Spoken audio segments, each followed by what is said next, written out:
Recently, the Olu of Warri, Agiame Atuashe III, announced the proscription of the family title Ologbotsere of Warri, or the traditional Prime Minister of Warri. The proscription arose from the face-off between the Olu of Warri and the holder of the traditional title, Chief Airi Emami. However, Mr. Alex Eyengo, a spokesperson of the Ologbotsere descendants, came on the morning show last week, insisting that Emami remains the holder of the title.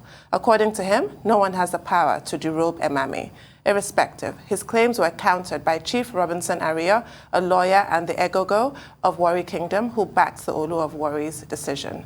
Now joining us for the final time to discuss this thorny issue are Chief Brown Mene, the Ogwa-Olusan of Warri Kingdom, and Prince Toju Emiko. Welcome to the show, gentlemen, and thank you for joining us. Thank you. Chief, it's good to see you again, and Prince Toju Emiko, also thank you for joining us. Well, I hope that the Warri Kingdom will find a way to resolve this matter, as a family matter, because we've been on this matter for so long. For us, it's becoming some kind of, but very quickly, as Tunu said in the introduction, Alex Eyengo was on this program with Dede Mabiaku and Chief Robinson and Rio. I think just only last week. Yes. But one key issue that came out of that conversation was Alex Eyengo saying that the Olu of Warri has no powers to say that he's derobing or is deposing or, is removing the title of any particular chief. Because the Ologbotsere title, according to him, belongs to a family. And the Olu has no power to just take away the rights of a family. What exactly is the situation? Well, the situation is, for me to first correct, is that even though the Olu reserved the right to annul an existing title, he didn't in this case. What he did was to derobe the title holder, which was why he said the appellation of the title could be answered to, in the meanwhile, by the head of the family. That means the title is not annulled, it's not abolished. Secondly, all titles, all chieftaincy titles in Warri Kingdom are initiated by and installed by and or annulled by only the Olu of Warri. No title is a family title in the sense of the family possessing it. I need to say this for the information of those who may not know. Any title whatsoever that is family-based, they are so based on two grounds. First, the Olu would give a title by name. That is, you use the name of the individual, the person, as that title, meaning that the title can only be succeeded to by the descendants of that name. A name such as that, you have Egbeju of Warri. Egbeju was a person, one of the children of Ologbotsere. So, when you now make that a title, a personal name turned into a title, it only means that the succession to it will come from the family. And that is only at the instance of the Olu, nobody else. Then the other titles that are family-based, they are family-based by evolution, also at the instance of the Olu of Warri. I take two classic examples. One of them is Ologbotsere title. The Ologbotsere title is not a personal name converted into a title. It is an office. And the first Ologbotsere that was installed about the 18th century, that is Enyimisanre, that is his personal name, and he was given the title Ologbotsere. His father was not an Ologbotsere. He did not inherit it from any progenitor.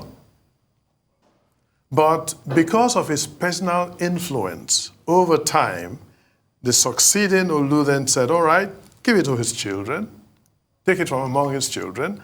And that was then done over time, and it became so established and accepted. And that's the origin of its becoming a family-based title. Another of such classic example is that of the Unwagwe.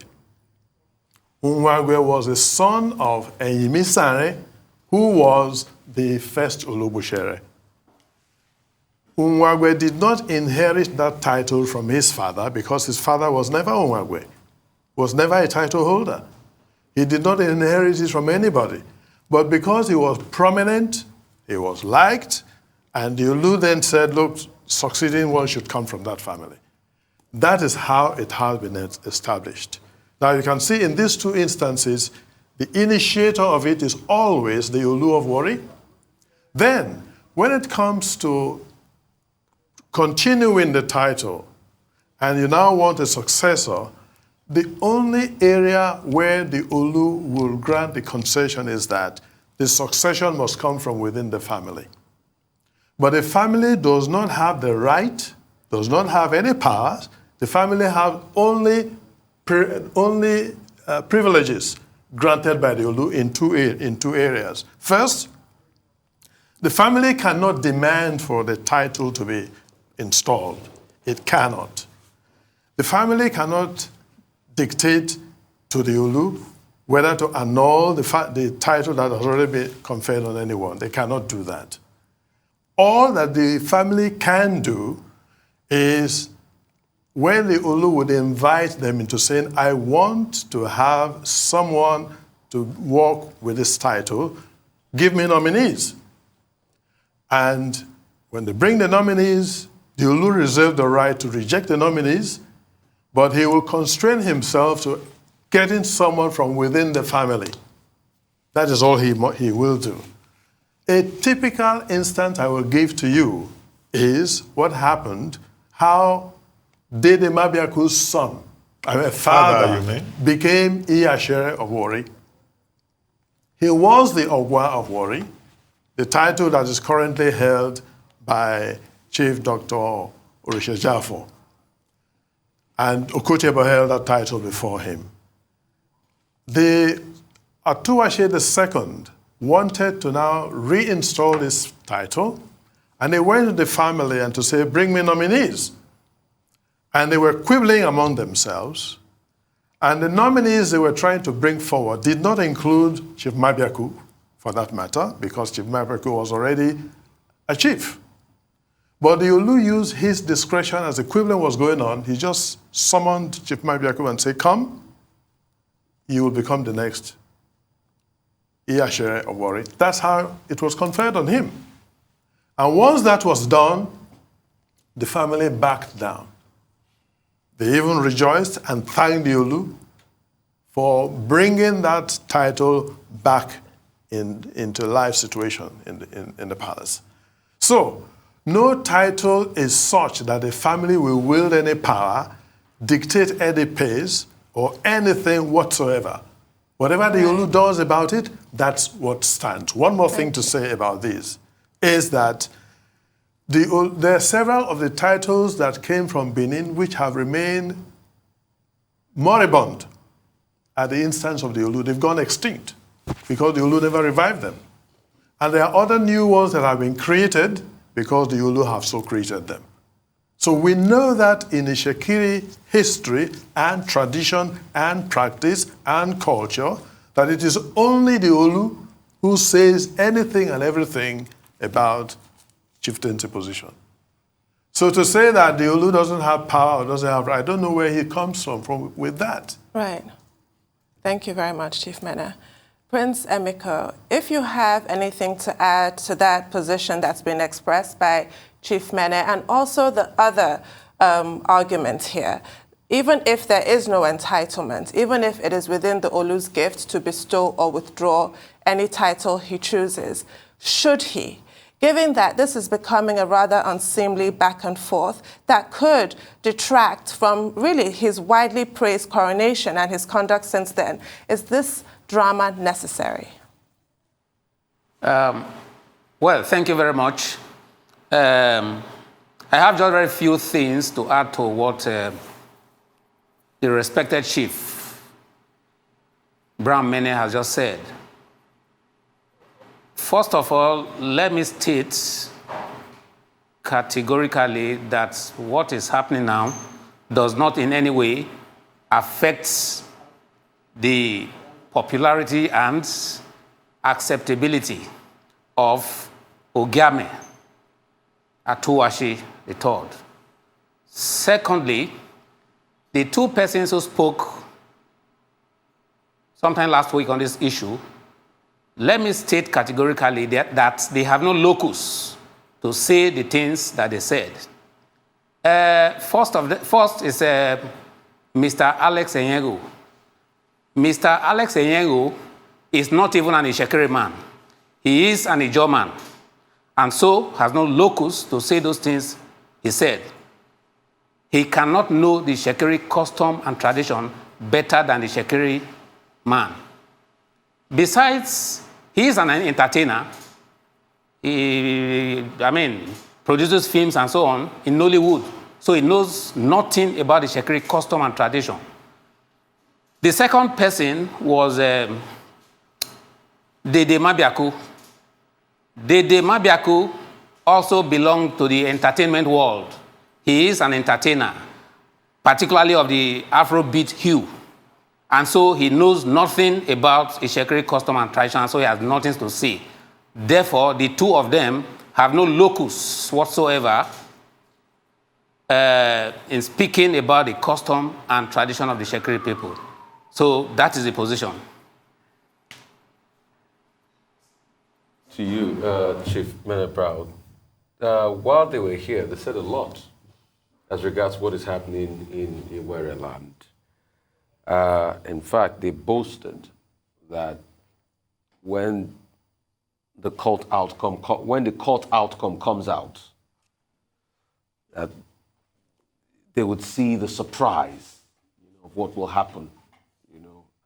They even went ahead to challenge the legitimacy of Ogwa-Olusan. What is happening in the Warri land? And when will all of this cease? Well, two things you have raised now which I would address first before the final question. The first is the case that is in court. What Ayiri took to court is not to say whether he should be disrobed or not. I hope they know that. So, whatever the outcome of that, it has no effect whatsoever on the action the Olu has taken with regards to whether he continues as a chief or not. Secondly, wherever this is leading to, for us, you see, we are interested in constructive action to build, because there's so much things to address in terms of developmental needs that we in fact are thinking of putting this behind us, because as far as we are concerned, the deal is done. It is sealed, it is complete, it is cast in stone. Nothing is going to change that, because the final ace is in the hands of the Olu, and he has spoken. We call him a formasi, which is to say when the Olu gives his ruling on any matter, that should be the end of it. As a matter of fact, in 2017, when Olu Ikewoli was to install Ayiri as Ologbotsere, there was an uproar of protests because they knew the kind of person this gentleman is, that he wasn't fit to hold that position. And some of us senior chiefs also went at the time to say, look, from what we know of this young man, when he gets there, he's going to create a great deal of upset. Not the offset that will lead to development and progress, no, but that will desecrate and destroy a lot of things. But when the Olu then went ahead and installed him, we all withdrew into saying the Olu has spoken.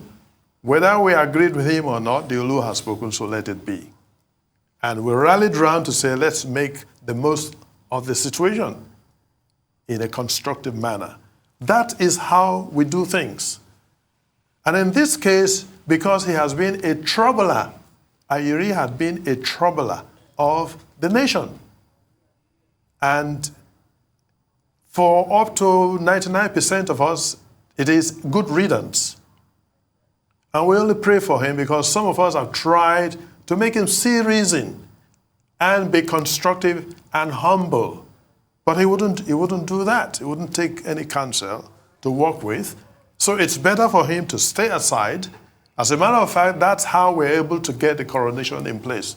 Because we, the Council of Chiefs, on behalf of whom he was operating, saw that he was destabilizing things and mucking things about, and put him aside so that we can select other people from among the chiefs to play the roles that chiefs should play. And that's how we're able to have the coronation as it is now. So for us, we put it behind us. As a matter of fact, we don't want to be, we have come out to say this to you purely because there are people out there who, if they know the truth, they will stand by it. And we think we owe them the duty to let them know the truth. And you who have the professional responsibility to also disseminate information, you want facts to work on.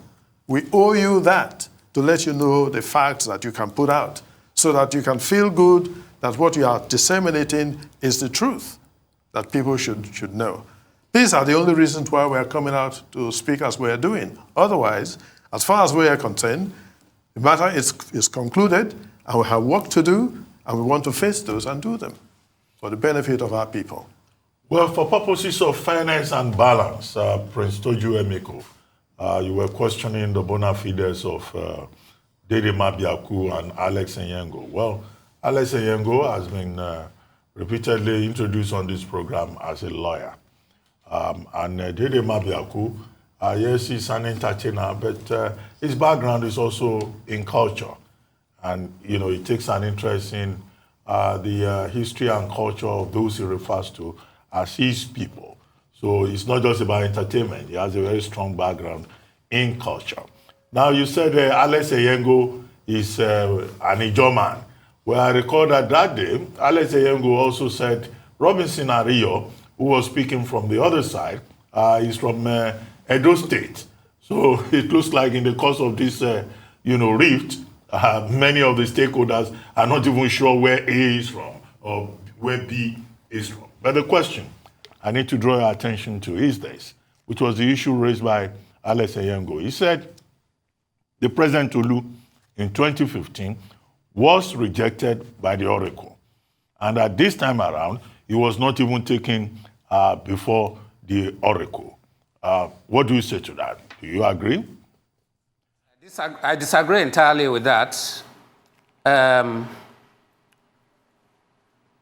In my capacity as secretary to Ginua the second royal family of Warri Kingdom, I participated in the selection process in 2015. That was the selection process that brought late Ikenwole to office as Olu of Warri. We followed all the processes, due process as laid down by the 1979 declaration.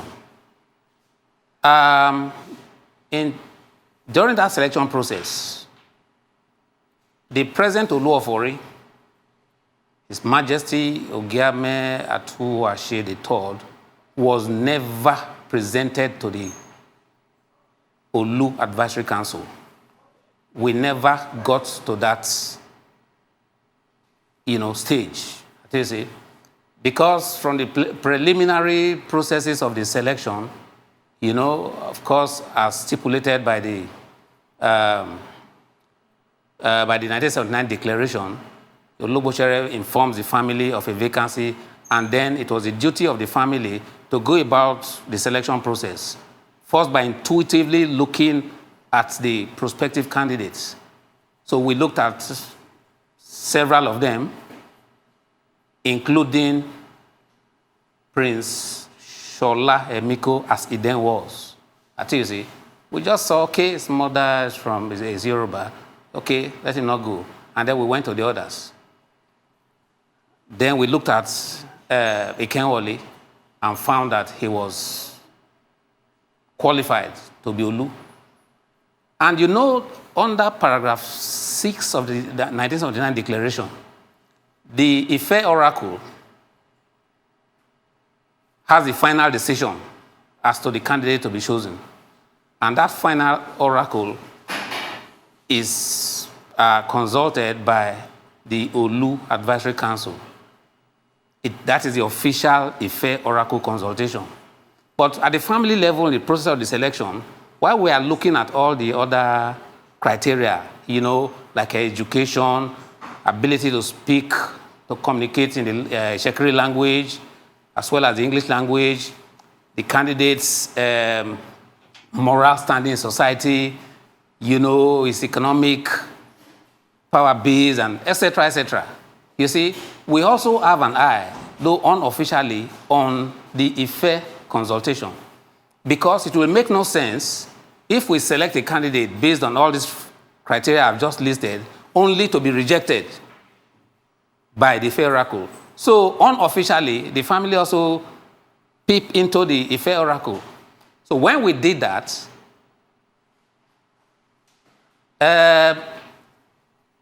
Ikenwole stood out. So immediately, the Ife Oracle accepted Ikenwole.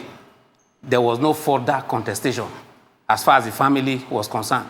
So we never actually had the need to go and continue investigating other candidates, including Shola. So Shola was never presented to the Olu Advisory Council.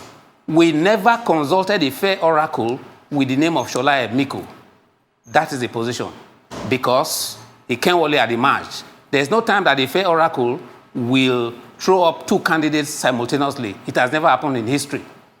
You see? So it was Ikenwole. Immediately, his name, the Ife confirmed him. Of course, he was generally accepted by the whole Emiko family, the whole royal family, and of course, the Shekiri nation at large. So nobody had needs for further investigation into the candidature of Shola Emiko. So that was in 2015. So it is not true, it is absolutely untrue that Shola Emiko was rejected. That is not true. Clarification, Prince Tojo Emiko. Back to you. I wonder if I may say something Of on course. this. There are two groups of people who have responsibility, who have roles to play in the process of installing a king. The family, they have the duty, the responsibility to pick from among themselves within defined parameters whom they will submit to the chiefs. The chiefs have the responsibility to then process and install and crown. Now, I served in the Olu Advisory Council 2015. And as at then, Shola was never presented to us. So the question of him being disqualified by us never arose. And I think it's improper for me to say this because I was there and I participated in it as well. One more thing, if I may say this. They say the who doesn't make the monk.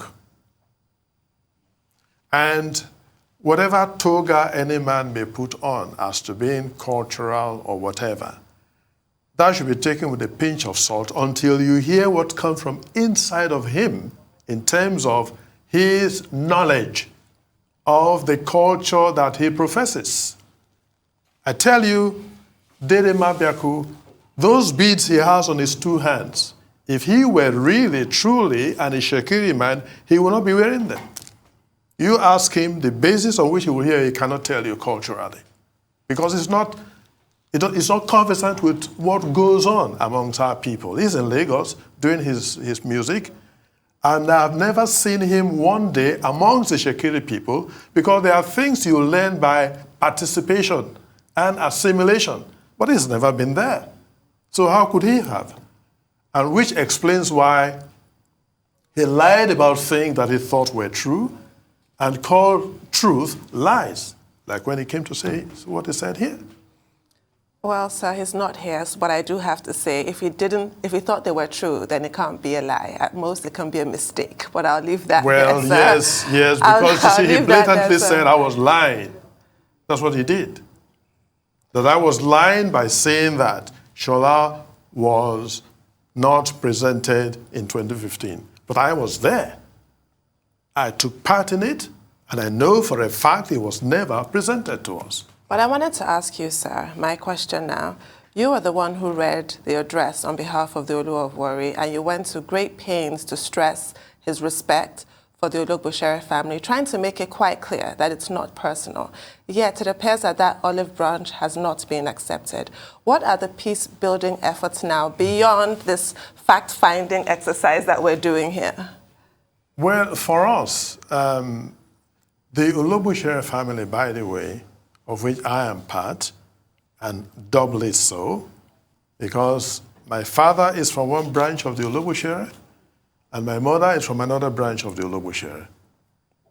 And therefore, it could be said that I'm a stakeholder in a double form, if anyone may say that.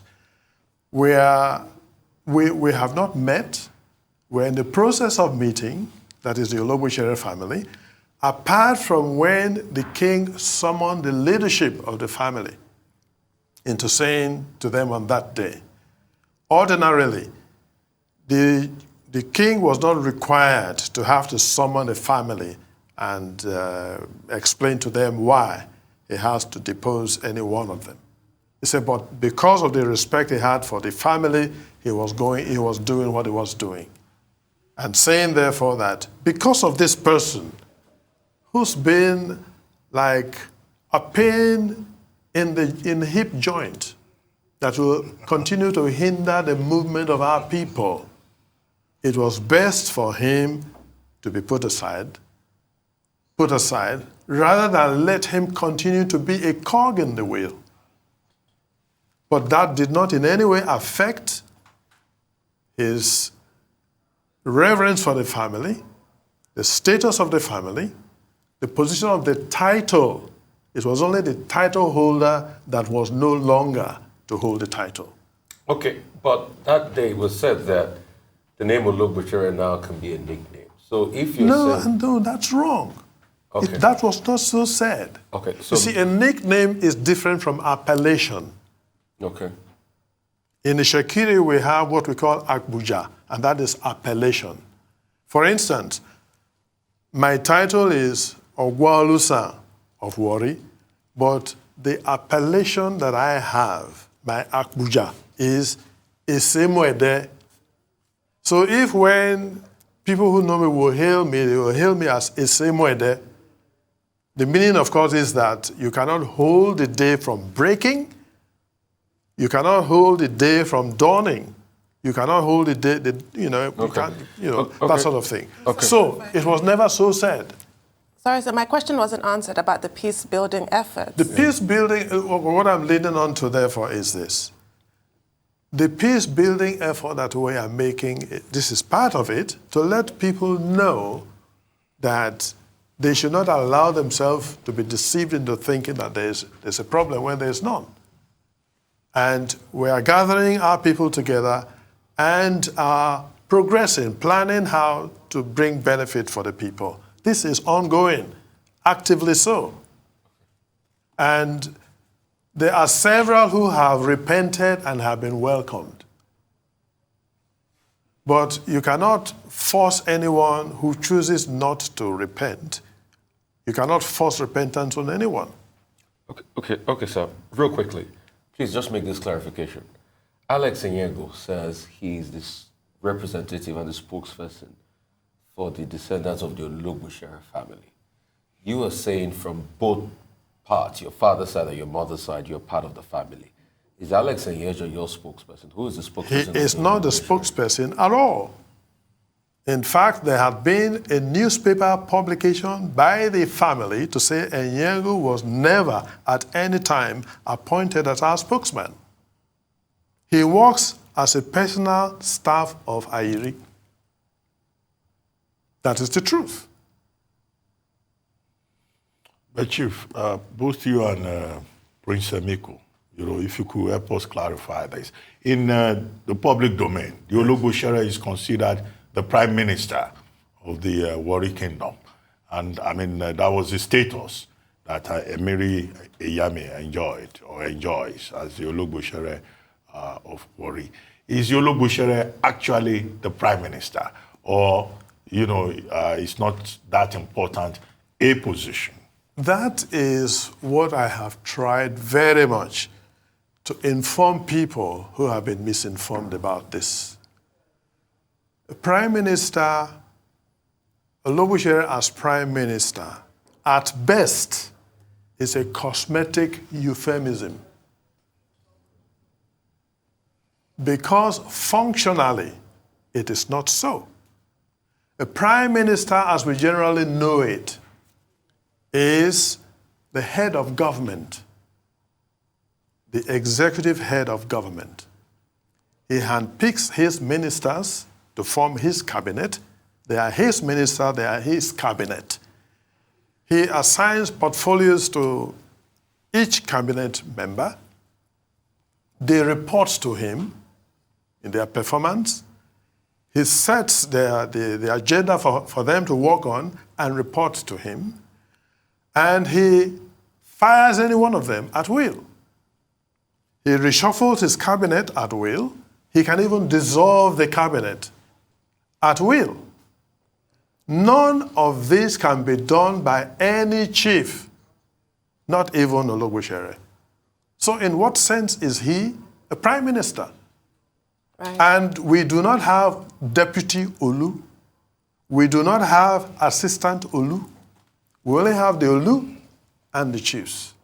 And I keep saying that the Ologbotsere is only primus inter pares, first among equals, and only functionally so. When he is not there, either because he's away or not installed, no one is occupying that position, whoever among the chiefs happens to be the foremost is immediately accorded that functional position as primus inter pares. That's what it is. Okay, sir. Prince Emiko, would the outcome have been any different if Ayiri Emami had accepted the invitation that all the chiefs got to come in and revalidate their titles? Because it's been reported that he spurned the invitation and didn't turn up. Was that a factor in that decision to prescribe the title? Please, could you come back with the second part of your question? I didn't hear you clearly. Was it a factor in the decision to prescribe the title, the fact that he spurned the invitation to attend the revalidation exercise? Would it have been different if he had turned up? Yes, of course it would have been different. But of course, like Chief Mene has said, the Olu reserves every right, to do whatever he wishes with any title, including that of the Ologbotsere. So even if he had turned up and the Olu is not willing because of Mr. Ayiri Emami's antecedents, he could have decided to hold back his title like he did to some other chiefs before now. So if he had come, it may or may not have, or the situation may or may not have been different from what it is.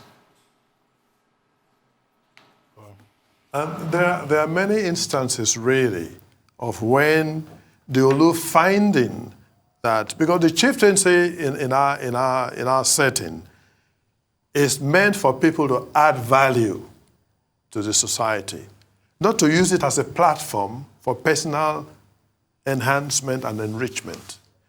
And if when the king finds that a chief, there is any chief, who instead of contributing to the progress of our people is diminishing it, he reserves the right to say, stand aside, I want you no more. The Olu always reserve the right to do so. Well, we'd like to thank you, Chief Mene, and also Prince Emiko, but I hope we're not going away with the impression that despite the fact that there is a major case in court, the traditional institution in Warri Kingdom is saying that no court of law can intervene in this matter and cannot change what has been decided by the Olu Advisory Council with regard to this tool? Yeah. We have less than a minute. Yes. The point is that the matter that is in court has nothing to do with the Olu's action in the Rubin Ayiri. Nothing at all to do with that. We are, in fact, responding to the court. We are attending to court and presenting our case, but we know what has been put forward there. This is not one of them. Anyway, thank you very much. We hope that the matter will be resolved peacefully.